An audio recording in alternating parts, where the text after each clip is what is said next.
Assalamualaikum warahmatullahi wabarakatuh. Alkisah karena terlalu mencintai dunia. Suatu ketika Nabi Isa alaihissalam sedang berjalan-jalan bersama para sahabat dan penolong beliau, yaitu kaum Hawariyun, yang jumlahnya waktu itu ada 12 orang. Dengan tujuan untuk berdakwah dari suatu tempat ke tempat lainnya. Kemudian mereka memasuki desa yang tampak kosong. Tetapi anehnya, para penduduknya semuanya meninggal bergelimpangan di jalan-jalan dan di halaman rumahnya. Kemudian Nabi Isa berkata, "Wahai para Hawariyun, sesungguhnya orang-orang ini meninggal karena kemarahan Allah. Seandainya tidak karena hal itu, tentulah mereka masih sempat untuk saling menguburkan satu sama lain." Kaum Hawariyun atau kaum yang mengikuti Nabi Isa itu berkata, "Wahai kekasih Allah, kami ingin mengetahui cerita tentang mereka ini. Kenapa mereka bisa mati bergelimpangan?" Nabi Isa alaihissalam berdoa kepada Allah agar memberitahukan kisah penduduk desa tersebut. Maka Allah menurunkan wahyu kepada beliau. "Apabila waktu malam telah tiba, panggillah mereka, niscaya mereka akan memenuhi panggilanmu." Pada malam harinya, diikuti para kaum Hawariyun, Nabi Isa naik di tempat yang agak tinggi. Kemudian beliau berseru, "Wahai penduduk desa."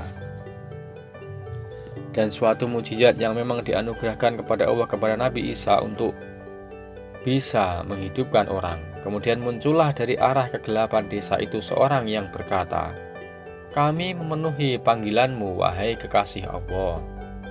Setelah orang itu mendekat, Nabi Isa berkata, "Bagaimana keadaanmu dan bagaimana pula kisahmu?"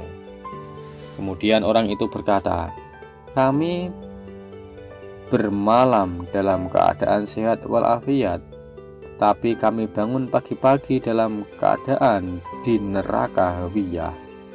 "Bagaimana hal itu bisa terjadi?" tanya Nabi Isa.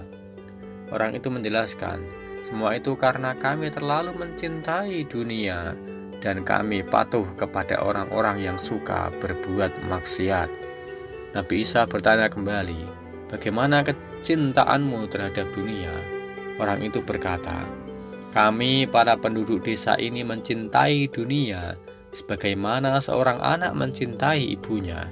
Jika dunia itu, yakni harta benda duniawi datang, kami merasa sangat gembira.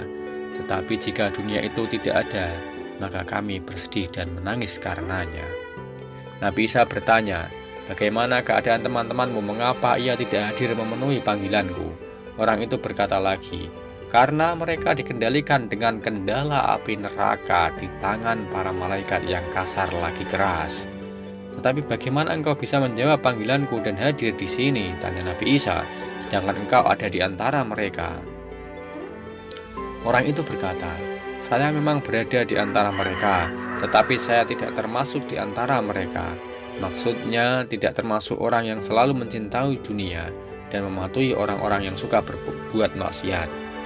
Ketika siksaan Allah itu turun kepada mereka, siksaan itu menimpa saya juga. Karena itu saya hanya tergantung di tepian neraka, tidak sampai terjatuh ke dalamnya. Tapi saya tidak tahu apakah saya akan selamat atau akhirnya akan jatuh juga ke dalam neraka. Dan Allah mengizinkan saya untuk datang ke sini seketika engkau memanggil kami. Kemudian Nabi Isa mengucapkan salam dan terima kasih. Maka berlalulah orang tersebut. Mendengar kisah ini, bahwa kita tidak boleh terlalu mencintai dunia. Dunia hanya sebagai sarana untuk beribadah. Harta, kekayaan semuanya adalah sarana beribadah. Boleh kita menggunakannya dengan tujuan yang baik, beribadah kepada Allah Subhanahu wa Ta'ala. Islam juga tidak menganjurkan untuk kita menjadi orang miskin, tapi Islam menganjurkan untuk kita menjadi orang yang sederhana. Boleh kita kaya, boleh kita mempunyai apapun, tetapi ingat, kehidupan kita harus sederhana dan tidak boleh berlebih-lebihan. Karena jika kita menjadi orang fakir pun, maka itu akan dekat dengan sesuatu hal yang mungkin akan membawa kita kepada kemudaratan. Terima kasih, semoga kisah ini dapat bermanfaat bagi kita semua. Assalamualaikum warahmatullahi wabarakatuh.